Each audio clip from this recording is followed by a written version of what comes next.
found 7-year-old Lily shivering behind his neighborhood grocery store, he had no idea that by nightfall, armed men would surround his modest home, or that the child's mother, one of the most powerful women in the country, would arrive with news that would make his blood run cold. If you've ever wondered how a single act of kindness could spiral into a fight for survival, stay with me until the end of this incredible story. And if you're enjoying these real-life inspired tales of ordinary people facing extraordinary circumstances, please consider hitting that like button and subscribing to the channel for more stories that will leave you questioning what you would do in their shoes. Marcus Jenkins wiped the sweat from his brow as he loaded the last of his groceries into the trunk of his weathered Honda Civic. The Arizona sun beat down mercilessly, turning the parking lot into a shimmering mirage of heat. At 42, Marcus carried the weight of the past 5 years in the lines around his eyes, 5 years of raising his daughter Emma alone after his wife's death from cancer. Money was perpetually tight on a high school teacher's salary, but they managed. They always did. As he slammed the trunk shut, a small sound caught his attention, something between a whimper and a sob. Marcus paused, listening. There it was again, coming from behind the dumpster at the side of the building. Cautiously, he approached, expecting to find an injured animal or perhaps a homeless person seeking shade from the punishing heat. What he found instead was a little girl, no older than Emma's 8 years, huddled against the wall. Her expensive-looking dress was torn and dirty, her dark hair tangled around a tear-streaked face. When she saw Marcus, she shrank back, eyes wide with fear. "Hey there," Marcus said softly, crouching down to appear less intimidating. "Are you lost? Where are your parents?" The girl stared at him, trembling. Her arms were wrapped tightly around a small backpack. "My name is Marcus. I'm a teacher at Westridge Elementary. What's your name?" After a long pause, she whispered, "Lily." "Lily, that's a pretty name. Are you hurt? Do you need help finding your mom or dad?" The girl's eyes filled with fresh tears. "I can't find my mommy. The bad men were chasing us, and she told me to run and hide." Marcus felt a chill despite the heat. Bad men? Was this child caught in some kind of domestic dispute? Or something worse? "How long have you been hiding here, Lily?" "Since morning," she said, her voice small.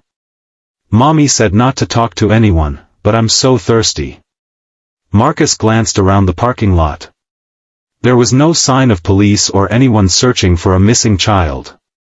His teacher's instincts kicked in. This wasn't a simple case of a child wandering off. "I have some water in my car, and my daughter Emma is about your age. Would you like to come with me to get a drink, and we can try to find your mom?" Lily hesitated, clutching her backpack tighter. "I promise I just want to help you," Marcus added. "We can call the police, and they'll help find your mom." At the mention of police, Lily's eyes widened in panic. "No police. Mommy said no police." Marcus frowned. This was getting more concerning by the minute. "Okay, no police for now. But you need water and somewhere safe to wait. My house is just a few minutes away." After a moment's consideration, Lily nodded and cautiously took his outstretched hand. As they walked to his car, Marcus scanned the parking lot again, an uneasy feeling settling in his stomach. What had this child been through? And what exactly had he just involved himself in? The drive home was quiet, with Lily sipping from a water bottle and staring out the window. Marcus called ahead to Emma, who was being watched by their elderly neighbor Mrs. Patel, to let her know they'd have a visitor. By the time they pulled into the driveway of his modest ranch-style home, Lily had relaxed slightly, though her eyes still darted nervously at passing cars. Emma was waiting at the door, curiosity written across her freckled face. Unlike her father's dark complexion, Emma had inherited her mother's fair skin and auburn hair, a daily reminder of the woman Marcus had lost. "Emma, this is Lily. She's going to stay with us for a little while until we can find her mom," Marcus explained as they entered the house. Emma, always quick to make friends, immediately took charge. "Do you want to see my room?" I have lots of books and toys we can play with. For the first time, Lily smiled, a small, hesitant curve of her lips that transformed her face. As the girls disappeared down the hallway, Marcus pulled out his phone, debating his next move. Despite Lily's protests, he knew he should contact authorities. A lost child was a serious matter, and somewhere, a parent must be frantic with worry. But before he could dial, his phone rang. Unknown number. Hello, he answered cautiously. Is this Marcus Jenkins? The voice was female, tense, and authoritative. Yes, who's calling? My name is Alexandra Blackwood. I believe you have my daughter. Marcus felt his pulse quicken. How did you get this number? That's not important right now. Is Lily safe? Is she with you? She's fine. I found her hiding behind a grocery store, scared and alone. She mentioned something about bad men chasing you. There was a sharp intake of breath on the other end of the line. Thank God she's safe. Mr. Jenkins, I need you to listen carefully. Do not contact the police. Do not tell anyone you have Lily. I'll be there as soon as I can, but it might take a few hours. Wait a minute, Marcus said, his teacher's responsibility kicking in. I can't just keep a child without contacting authorities. How do I even know you're really her mother? Ask her. Show her the phone. She knows my voice. Marcus hesitated, then called Lily back to the living room. When he held out the phone, her face lit up. Mommy. The conversation that followed was brief, with Lily nodding and responding with, yes, Mommy, and, I will. When she handed the phone back to Marcus, her eyes were brighter, more hopeful. Mr. Jenkins, Alexandra continued, I understand your concern, but involving the police right now would put both Lily and your family in danger. I'm not asking you to trust me blindly. Look me up if you need to. Alexandra Blackwood, CEO of Blackwood Technologies. Marcus's eyebrows shot up. Blackwood Technologies was one of the largest tech companies in the world, known for its cutting-edge work in artificial intelligence and quantum computing. If this woman was really Alexandra Blackwood, she was not just wealthy, she was one of the most powerful people in the country. I'll explain everything when I arrive, she continued. Just keep Lily safe until then. And Mr. Jenkins, thank you for helping my daughter. The call ended, leaving Marcus standing in his living room, phone in hand, wondering what he'd gotten himself into. A quick internet search confirmed Alexandra Blackwood's identity, the striking, formidable woman whose face appeared on business magazines and tech conferences was indeed the CEO of a multi-billion-dollar company.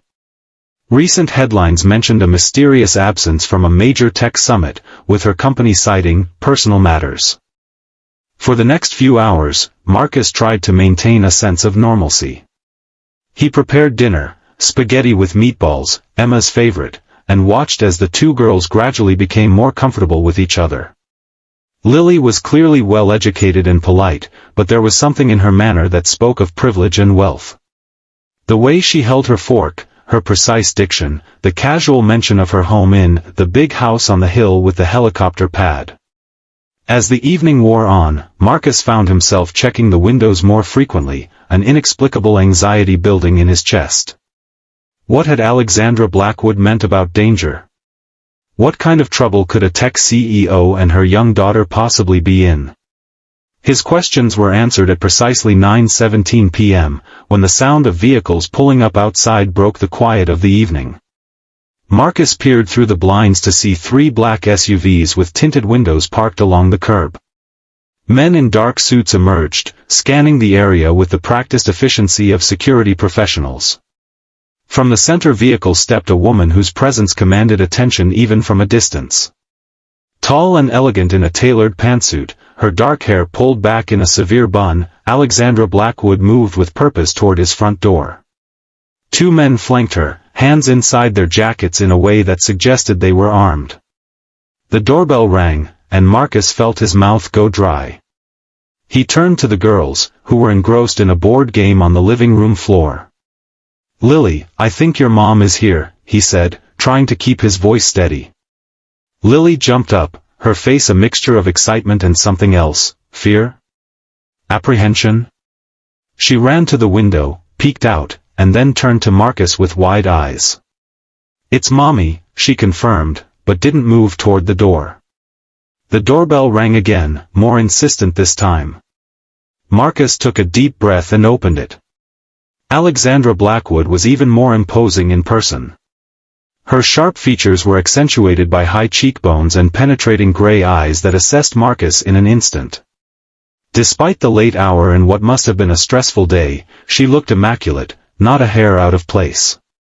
"Mr. Jenkins," she said, her voice matching the one from the phone. "May I come in?" Before Marcus could respond, Lily appeared behind him. "Mommy." Alexandra's composed facade cracked for just a moment as she dropped to one knee, arms outstretched. Lily flew into her embrace, and the woman held her daughter tightly, eyes closed in relief. "I was so scared, Mommy," Lily whispered. "I know, sweetheart. I was too. But you did exactly what I told you to do. You were so brave." Alexandra stood, keeping one arm around her daughter as she addressed Marcus. "Thank you for keeping her safe. May we talk privately?" Marcus nodded, suddenly aware of how out of place these people looked in his modest home with its second-hand furniture and faded carpet. He led them to the kitchen, asking Emma to continue playing in the living room. Once they were seated at the kitchen table, Alexandra's professional demeanor returned. "Mr. Jenkins, I owe you an explanation, and more importantly, a warning. What I'm about to tell you must remain between us." She paused, studying him with those penetrating eyes. "Lily and I were targeted this morning in what appeared to be a kidnapping attempt. My security team was compromised. Someone very powerful wants something I have, and they were willing to use my daughter to get it." Marcus glanced at Lily, who was leaning against her mother, eyes downcast. What could possibly justify threatening a child? Alexandra's expression hardened. "Information. The kind that could destabilize governments and destroy lives. I discovered something I shouldn't have, evidence of corruption at the highest levels of both government and private industry. People who have killed to keep their secrets." She reached into her jacket and pulled out a small flash drive. "This contains everything, financial records, communications, video evidence. I was going to turn it over to trusted journalists today, but they found us first. I barely had time to get Lily away before they breached our home." Marcus stared at the innocuous-looking device. "And you've been running ever since?" "Yes. We were separated during the chaos. I told Lily our emergency protocol: hide, stay quiet, trust no one. I never imagined she'd end up here, with you." Alexandra's voice softened slightly. "It seems fate has a sense of irony. Of all the places she could have hidden, she found perhaps the one person in this city with no connection to the people hunting us. What happens now?" Marcus asked, acutely aware of Emma in the next room, of his simple life that had suddenly become entangled in something dangerous and complex. "Now we leave. I have arrangements in place, a private plane waiting, new identities prepared. By this time tomorrow, Lily and I will be far from here." She hesitated, then added, "But I'm afraid I've put you in danger simply by being here. These people are thorough. They'll trace Lily's movements, and eventually, they'll find you." The implication hung in the air between them. Marcus felt a cold knot form in his stomach. "Are you saying we're not safe here anymore? Emma and I?" Alexandra met his gaze directly. "I'm saying you have a choice to make, Mr. Jenkins. I can offer you protection, a new start, financial security, a life away from here. Or you can stay, and I'll do everything in my power to erase any connection between us, but I can't guarantee your safety." Marcus's mind reeled. Leave everything behind? His job, his home, the life he'd built for Emma after her mother died? The memories they'd created in this house? I need to think about this, he said finally. This is a lot to process. Alexandra nodded. I understand. But we don't have much time.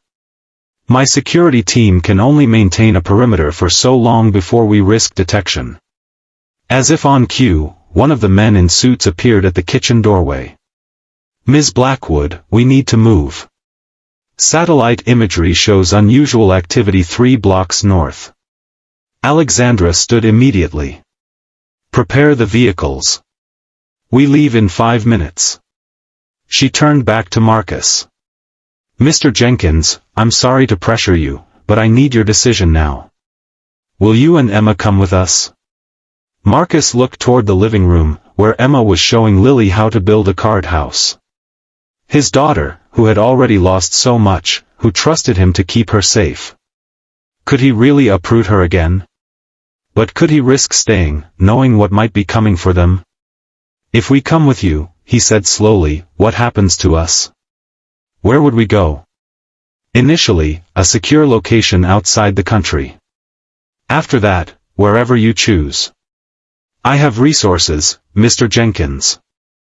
I can ensure you and Emma want for nothing, new identities, a home, education, financial security. It's a small price to pay for my daughter's life. Marcus took a deep breath. We'll come with you. But I need your word that Emma will be safe, that she'll have a chance at a normal life eventually. Alexandra's expression softened slightly. You have my word. And Mr. Jenkins, thank you. Not just for this, but for showing kindness to a frightened child when she needed it most. What followed was a blur of activity. Marcus had 10 minutes to pack essential items, clothes, Emma's favorite stuffed animal, the photo album of her mother, his wedding ring. The security team moved with practiced efficiency, sweeping the house for electronic devices, ensuring they left no traceable evidence behind. Emma, bewildered but excited by the sudden adventure, asked few questions. Marcus promised to explain everything later, when they were safe. Lily held Emma's hand as they were escorted to the waiting vehicles, the 2 girls already forming a bond that transcended their vastly different backgrounds. As they pulled away from the house that had been their home for 8 years, Marcus caught a final glimpse in the rearview mirror. The modest structure with its peeling paint and overgrown lawn had never seemed so precious as in the moment he was leaving it behind. In the front seat, Alexandra was speaking rapidly into a secure phone, coordinating their escape with military precision. Her other hand rested protectively on Lily's shoulder. Despite her composed exterior, Marcus could see the strain in her eyes, the weight of responsibility she carried. They drove through the night, switching vehicles twice before reaching a private airfield where a sleek jet waited. As they boarded, Marcus noticed Alexandra pause at the top of the stairs, scanning the horizon with wary eyes before ushering the children inside. The interior of the plane was luxurious beyond anything Marcus had experienced, leather seats, polished wood tables, technology that looked years ahead of anything commercially available.